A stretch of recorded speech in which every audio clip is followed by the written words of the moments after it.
Je vous souhaite d'être porté par la poésie des mers du Sud. C'est l'inscription que vous aviez mis dans votre livre au moment de me l'envoyer, ce recueil de nouvelles, Âme perdue, ce sont des nouvelles, Toufat Moutard.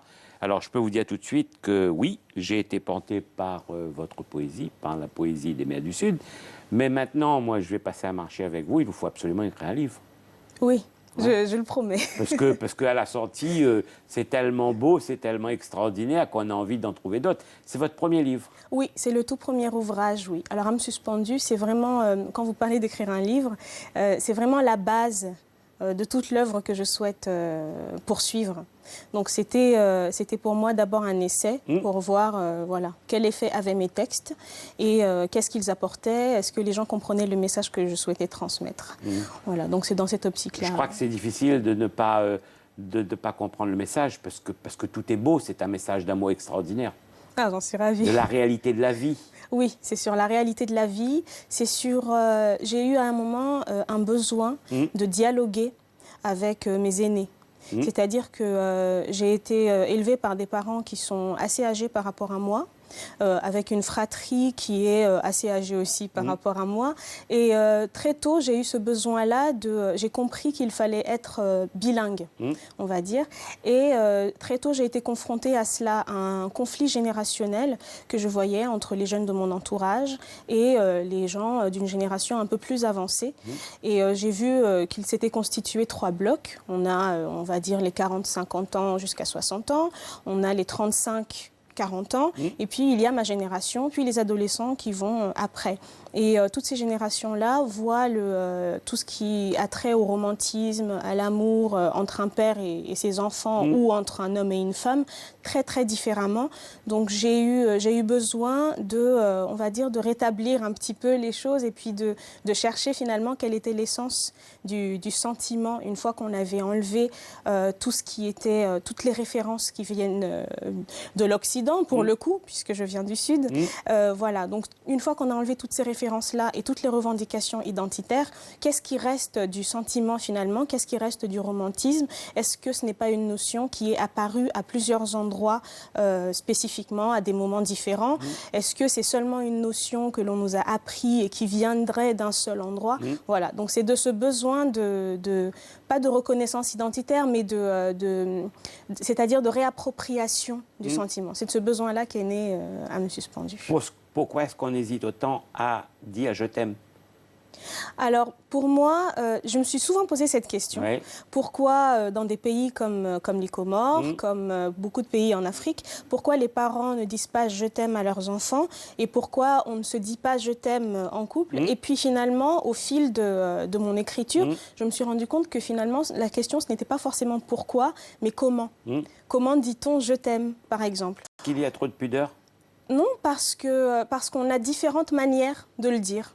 Pour moi, je pense, d'après ce que j'ai compris après, j'ai compris qu'on a différentes manières de le dire. On peut le dire par le fait d'apprécier la cuisine d'une personne, par le fait de mettre tout en œuvre pour plaire à un parent, par le fait qu'un parent surprotège peut-être son enfant. Voilà, je pense qu'il y a plusieurs manières de le dire, mais comme le « je t'aime » a vraiment suivi toute la démarche d'hégémonie et de... occidentale. Voilà. Nous, on ne dit pas pareil, c'est ça, hein, dans le Sud. Voilà. Alors, parlez-nous de ces 5 nouvelles. Les thèmes que vous avez choisis, ce sont lesquels? Alors, il y a le romantisme, il y a la femme, et puis il y a le sentiment, comme je disais, une fois qu'on a enlevé toutes les revendications identitaires. Alors la femme, pourquoi? Parce que je viens d'un pays où on protège beaucoup la femme, où c'est vraiment un monument que l'on préserve. Chez moi, la femme est celle pour qui le père va construire sa maison. C'est l'homme qui va habiter chez sa femme et pas l'inverse. C'est l'homme qui va quitter le foyer si ça ne va pas, et ce n'est pas la femme. Donc on fait tout pour la protéger. C'est elle qui hérite des terres de sa mère, etc. Donc j'ai voulu plonger dans cette vision-là. puisqu'aujourd'hui, elle est un petit peu, on va dire, un petit peu perdue. On finit par, à force de la surprotéger, on a fini par lui interdire un petit peu de prendre la parole en public, ou implicitement, on lui a interdit d'avoir un rôle dans la vie de société actuelle, même si on a beaucoup de femmes politiques, mais on sent quand même une omerta, on sent quand même, voilà. Donc j'ai voulu plonger au cœur de cette vision-là, plutôt que de la contester tout de suite. J'ai voulu savoir quelle était la source de cette vision. Donc c'est aussi d'une part pour cette raison-là. Ensuite, le deuxième thème, c'est le romantisme, c'est-à-dire comment aime-t-on chez nous. Est-ce que quand on s'aime, on va au cinéma, on va au théâtre, ou est-ce qu'il y a une des nouvelles qui est là où l'on parle d'un jeune homme qui est plus ou moins promis à une jeune femme, et en attendant de pouvoir se marier, il se voit dans des manifestations culturelles ou dans d'autres mariages, ils vont se voir de très loin, mais c'est comme une promesse. On peut avoir un homme qui aime une femme aussi, mais qui ne peut pas forcément l'épouser, mais il va quand même vivre cet amour en allant braver un interdit, pas très fort, mais le braver quand même en allant sous sa fenêtre pour la regarder. Voilà, j'ai eu envie de dire, c'est comme ça qu'on aime ailleurs aussi, sans vouloir privilégier une façon d'aimer plus qu'une autre, mais voilà, montrer qu'il y a une pierre à apporter à cet édifice mondial et universel. Et vous avez une façon d'écrire qui est extraordinaire.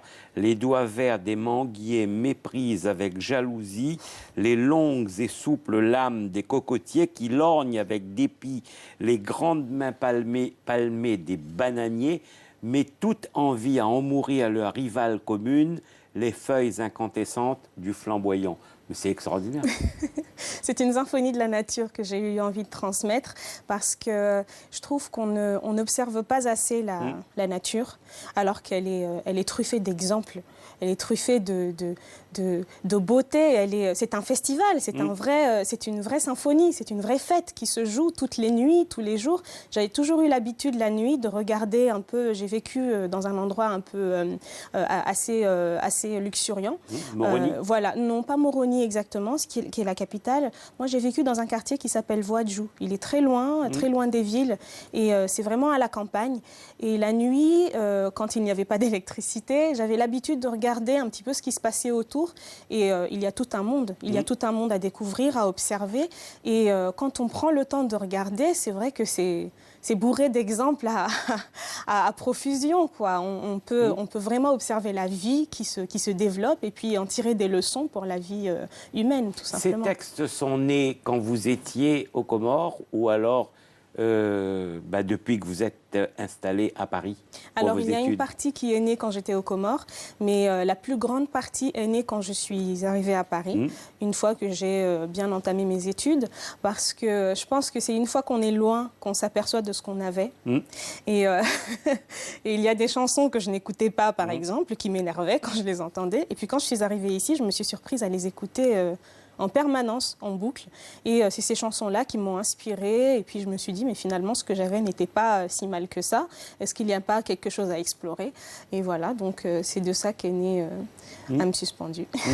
Alors, quelque chose qu'il faut savoir pour nos téléspectateurs, c'est que vous êtes la deuxième comorienne à publier. Oui, je l'ai appris. C'est une affaire d'hommes, en général, là-bas. Oui. Et alors... c'est une fierté. Oui, c'est quelque chose que j'ai appris après avoir été publié. J'ai été assez surprise, d'ailleurs. C'est normal que l'on publie, d'ailleurs. On n'a pas besoin d'être homme ou femme. On écrit bien ou on n'écrit pas bien. Voilà, je n'ai pas écrit en me disant je veux faire partie des femmes qui vont publier dans mon pays, je veux rétablir le rôle de la femme dans la publication. Non, je n'ai pas écrit du tout dans cet esprit-là. J'ai vraiment écrit pour écrire, pour partager une vision que j'avais, pour apprendre aussi, pour découvrir. Et c'est vraiment après que j'ai appris cela, que j'étais la deuxième femme comorienne à avoir publié. Alors j'ai été contente, mais en même temps j'ai été un petit peu attristée, parce que je me suis dit, ça veut dire que depuis 30 ans, parce que la littérature comorienne a quand même près de 30 ans, je me suis dit que pendant 30 ans quand même, on n'y a pas pensé, tout simplement. Et pourquoi? C'est une question qui reste en suspens. Un peu comme dans vos nouvelles, d'ailleurs. Voilà, vous posez la bonne question. Ça s'appelle Âme suspendue, ce sont des nouvelles. Oui. Il y en a combien? 5? 9. 9 nouvelles, pardon. C'est publié chez C'est Lacante. Oui. Il faut se précipiter, parce que parce que les textes sont très beaux, les nouvelles sont Merci. très très belles. Et comme je le disais tout à l'heure, je prends un rendez-vous avec vous tout de suite parce que j'espère qu'il va y avoir un livre, un roman derrière ou d'autres nouvelles. Ah, ça, en tout cas, certain. vous serez toujours la bienvenue ici pour les présenter. Retour au Comores bientôt, non? Bientôt, ça se travaille, on y travaille. D'accord. On y travaille, il faut y travailler pour apporter quelque chose de vraiment consistant à ce pays-là, donc on y travaille.